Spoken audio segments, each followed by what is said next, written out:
Hello and welcome back to the Stronghold. The Magi here, and well, let's face it, as budget players, we don't always have the resources to chase every content creator's daily deck just to find out we don't like it, or maybe the deck isn't even that good. We need to focus our resources on the stuff that we know is going to help us advance our goals. And that's exactly what we're going to do today. We're going to be talking about the budget deck meta, the tier list associated with those budget decks, so we know exactly where to put our resources and what concepts to allow to slide right on by. But before we get into all that, just a quick reminder that the Stronghold is producing content for you across a number of platforms.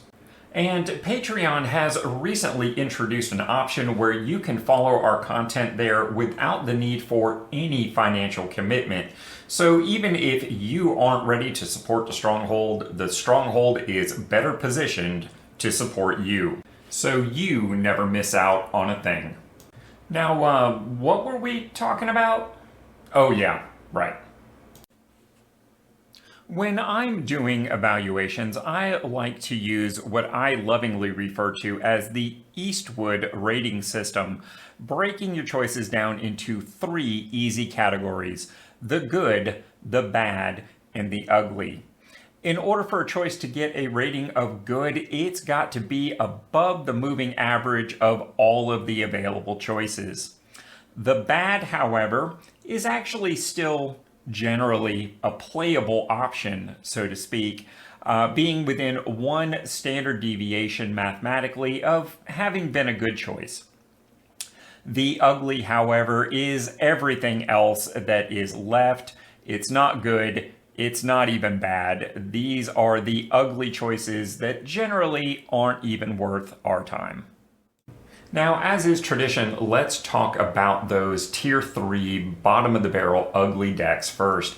And as you can see, there are several Wilds of Eldraine deck archetypes here, most notably Dimir Fairies, that just don't cut the mustard. Similarly, I think there is about half of the Lost Caverns deck concepts that are probably never going to amount to anything.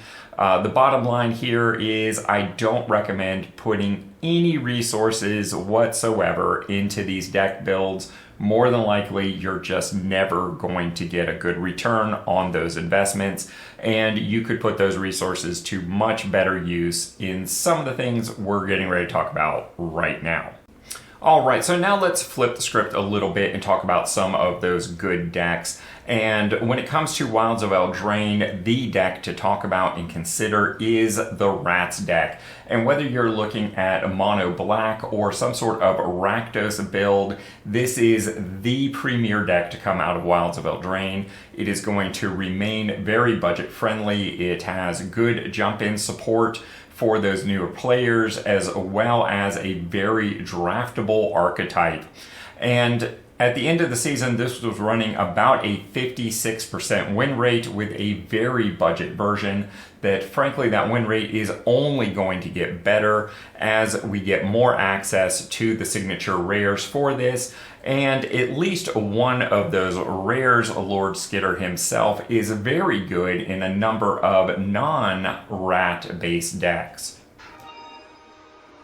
All right, so Mono White Life has been a staple in Arena pretty much since the very beginning. And of course, that deck has shifted now primarily over to Alchemy. And if you are looking for a very highly effective deck at a very low cost in Alchemy, it would be a great time to look at Mono White Life. Lost Caverns of Ixalan brought several low rarity cards to that deck, including Market Gnome, Ruin Lurker Bat, Clay-Fired Bricks, Tinkerer's Tote, and Soaring Sandwing as a potential late game finisher. All of these cards are at that lower rarity and very budget friendly, combined very nicely with the free new player experience cards available to everyone through Alchemy. When it comes to soldiers, the Lost Caverns definitely added quite a lot to the conversation.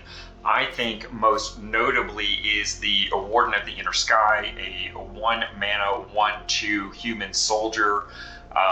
It is a rare, so certainly something that we would need to play around with and budget accordingly.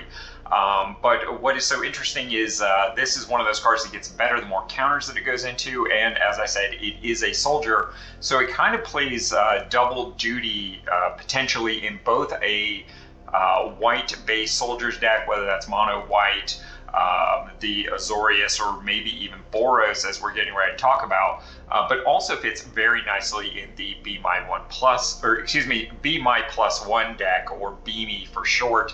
Another common that's of particular value here is the 4 mana 3/2 flyer that also creates a gnome artifact creature token. A little less useful in the traditional mono white or blue white Azorius deck, as you just have better access to cheap flyers than this, but it does fit very nicely into a potential Boros build, which I think if we're not quite there as a budget Boros build for soldiers, but we're on the cusp with cards like Sunshot Militia, the 1000th Moon legendary creature, as well as the Signpost uncommon, also a legendary human soldier.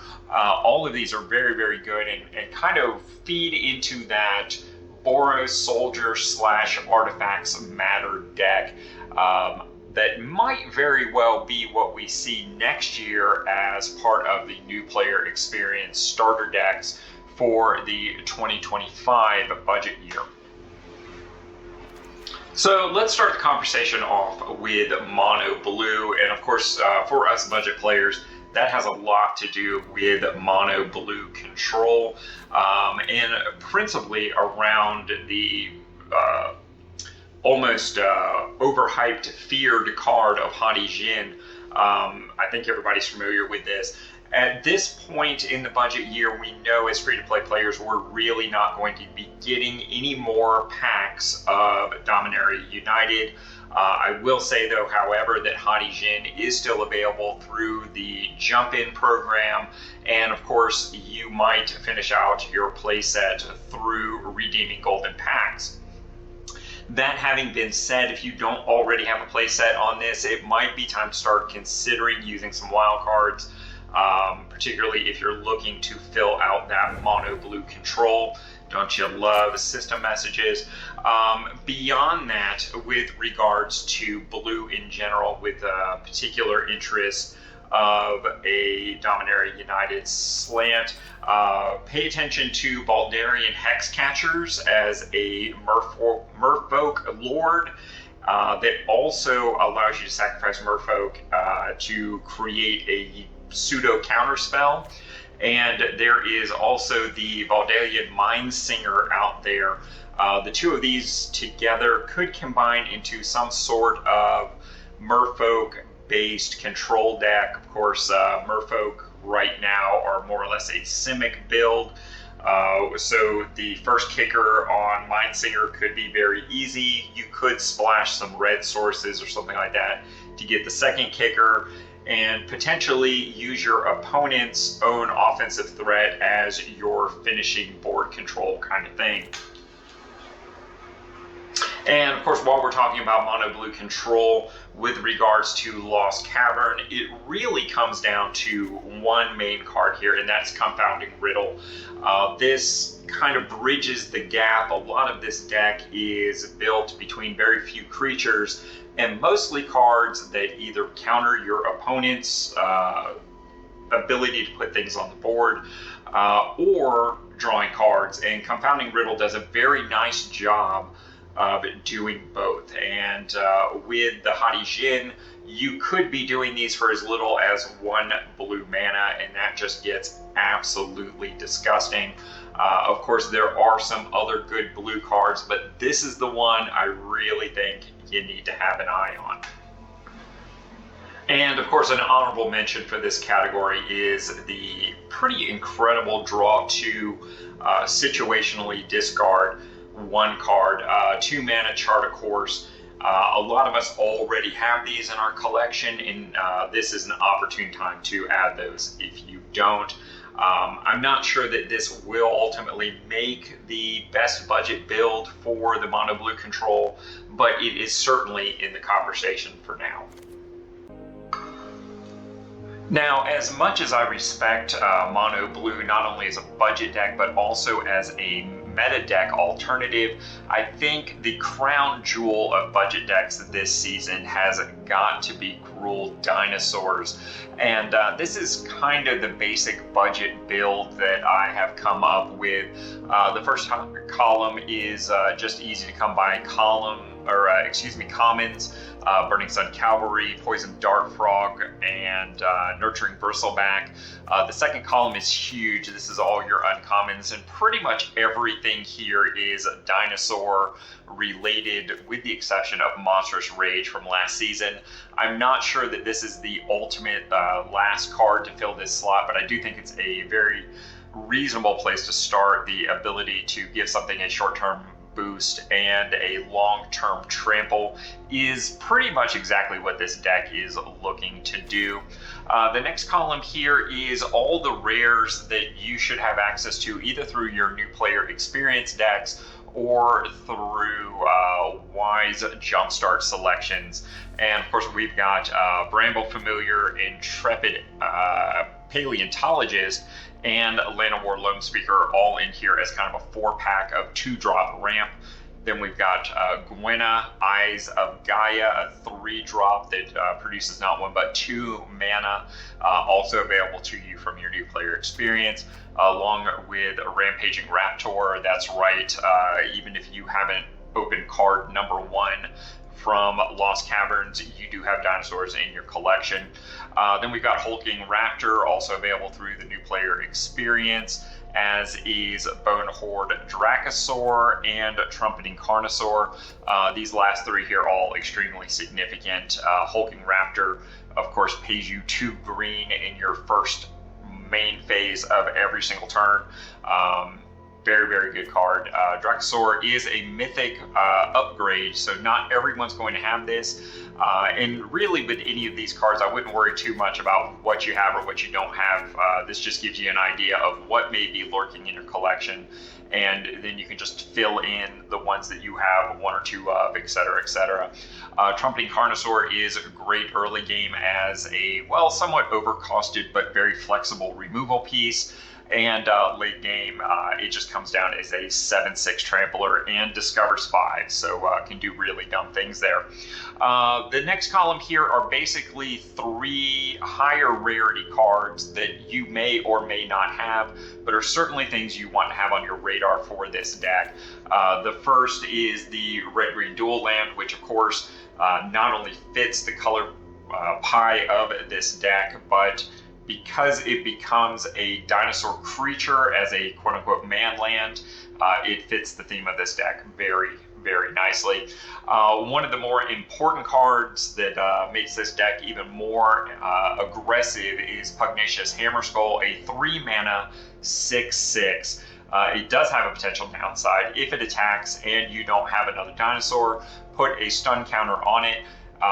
This deck has almost nothing but dinosaurs, and a Hammerskull here really combines nicely with Belligerent Yearling, your preferred 2-drop in that situation, a 3/2 Trampler, and when another dinosaur comes into play, you can give Yearling that dinosaur's power until end of turn. So in this scenario, that could very easily be swinging on turn 3 as a 6/2 Trampler, potentially disgusting.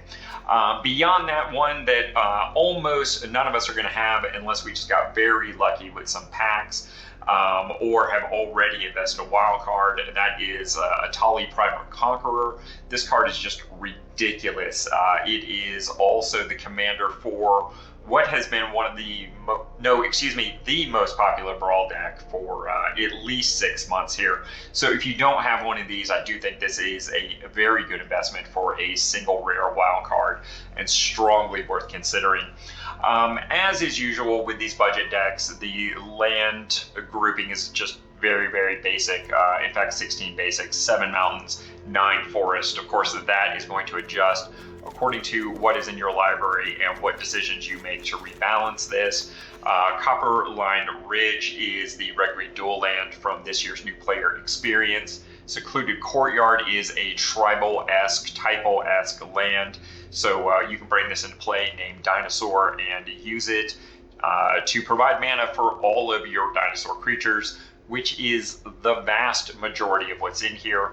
And of course, the Thran Portal is my dual land of choice for this year. I think everybody should have one of these. If you don't already have one, at this point, you probably want to invest a wild card here, because you can use this in every 2 or more color deck that you make for the next couple of years, at least for standard, and you'll be using it well beyond that in Eternal. It is not perfect. It does have its downsides, but it is a fantastic budget alternative. I am only running 21 lands, but if I counted correctly, there are 15 cards, non-land cards, that contribute to mana, like your Poison Dark Frogs, your where'd they go? The Lore Keeper, of course, really, really big. Bramble Familiar, Paleontologist, Loam Speaker, Gwenna, Hulking Raptor. Even Atali, in a way, kind of contributes because it allows you to cast spells without paying for them. Where did it go? I'm just not seeing it. Oh, our Bonehorde Dracosphere, he produces treasure. We talked about Dart Frog, but I skipped right over Bristleback. He also forest cycles. So again, if I counted correctly, 15 cards that contribute to mana in your 39 card main deck. So pretty aggressive nonetheless. And what was the other one? Oh, Pathfinding Axejaw also explores to help you potentially draw mana. So a pretty sick deck overall, and we will have a link to that in the description. And hey, while we're talking about cheap decks, my patrons have sponsored a giveaway of 2 full decks to a 1 lucky redemption. These are the 2022 starter decks, and keep in mind this code will only give you cards you don't already have. So if you've been around for a while, consider leaving this for the newer folks. You've just got to figure out the 2 missing numerical digits from the code, and hot tip, the first digit is larger than the second. Good luck, and do everyone a favor, if you redeem the code, throw a comment down there so nobody else chases after this particular one-time redemption rabbit. All right, and now we get to talk about those tier 2 quote-unquote bad decks. These are decks that for one reason or another are just not quite making it into tier 1, whether that is issues with their win rates, whether that is issue with card availabilities as budget players, or if maybe they're just one card or one innovation away from really making it into tier 1. There were several Wilds of Eldraine decks here of note. The most poignant one is the red-green big ramp deck that used your starter deck charging ahead and multiple cards from Wilds of Eldraine. Frankly, I think this has just been eclipsed by the Gruul dinosaur deck that we just finished talking about. Also, things like Cheap Snack, we just never could quite get the consistency and win rate that we were looking for there.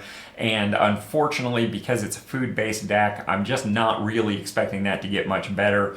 That is certainly something that is a little bit better over in Alchemy, where you have more access to food-related cards. Also from Wilds of Eldraine, the white-green artifacts deck that really could get better here with some LCI content. I'm just not sure what the right mix is there. That's something we may need to experiment around with.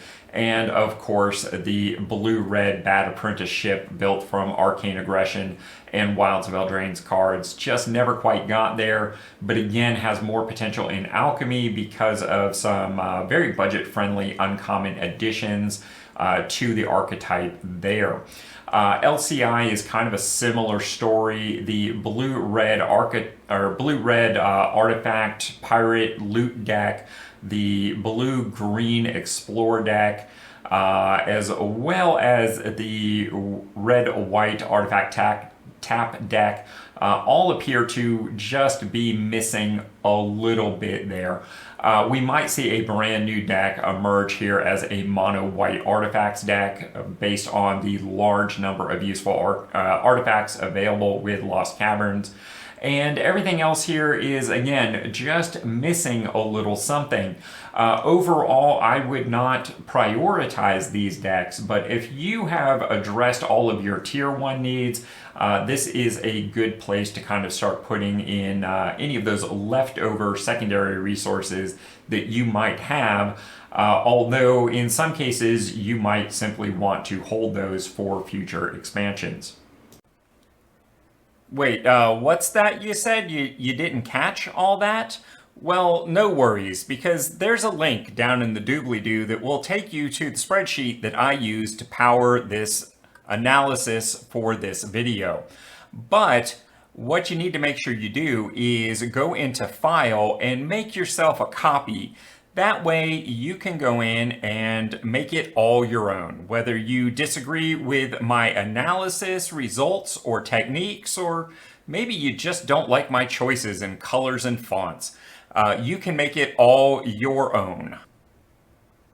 This spreadsheet is powered through Google Sheets because it is, well, free, and that's a lot of what we do here. Not to mention it can be utilized by pretty much anyone, anywhere, without any weird copyright issues or having to pay royalties for the software. So enjoy. And hey, before we go, I just wanted to take a moment and thank my patrons for 6 months of support. Believe me, as a content creator at my level, every little bit helps. I also wanted to take this opportunity to welcome the plethora of people who have signed up for free access over the last month. And if you haven't done so, you might want to consider doing that. More of my content is going to be migrating over to Patreon, but nothing is shifting behind a paywall at this time, because even if you're not prepared to support the Stronghold wants to be better prepared to support you. And as always, take a moment to like, comment, subscribe, or share this content, because that helps way more than you know. And of course, we have some suggestions here on the next videos that you're going to want to check out.